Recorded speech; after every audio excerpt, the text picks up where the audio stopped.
आता बातम्या पाहूयात सविस्तररित्या। बातमी रायगडमधून समोर येते। रायगडच्या धाटाव एमआयडीसी मधील रासायनिक कंपनीमध्ये स्फोट झालेला आहे। या स्फोटामध्ये दोघांचा मृत्यू झालाय तर 2 जण जखमी झालेत। 1 किलोमीटर परिसरामध्ये स्फोटाचा आवाज पसरलाय।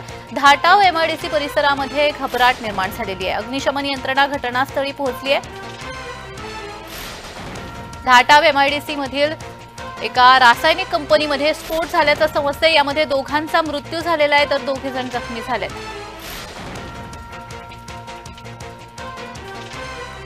त्यांच्याकडनं काय हे विचारलं काय नक्की कारण? नाही, ते व्यवस्थित आहे, ते एक शिफ्ट केलं तिकडे। नाही, 4 जणांना नाही म्हणत, उरलेली 10 जण काम करून त्यापैकी 2 हे झाले, 6 इंजोर्ड आहेत।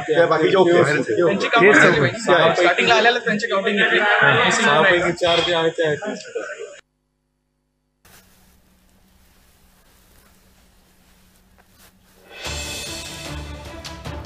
या संदर्भात अधिक माहिती देण्यासाठी आमचे प्रतिनिधी अजयेश नाडकर आपल्याशी जोडले गेलेले आहेत। अजयेश, धाटाव एमआयडीसी कंपनीमध्ये स्फोट झाल्याचं समजतंय, सध्याची तिथली काय परिस्थिती आहे? जान्हवी, नक्कीच रोहा तालुक्यातली असणारी ही एमआयडीसी आहे आणि या एमआयडीसी मधील साधना नायट्रो केमिकल कंपनीमध्ये भीषण स्फोट झालाय। भीषण स्फोट झाले आहेत।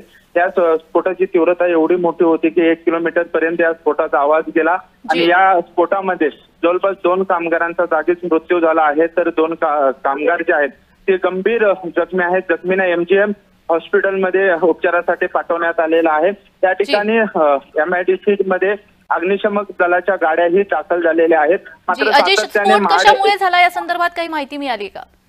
जान्हवी, या संदर्भात अद्यापही स्फोटाचं कारण समोर आले नाही। मात्र रोहा एमआयडीसी असेल किंवा माड एमआयडीसी असेल, या कंपनीमध्ये सातत्याने या स्फोटाची घटना घडत आहेत। त्यामुळे कामगाराच्या सुरक्षिततेचा जो प्रश्न आहे तो जान्हवी समोर येत आहे। अगदीच धन्यवाद अजयेश, तुम्ही दिलेल्या सविस्तर माहितीसाठी।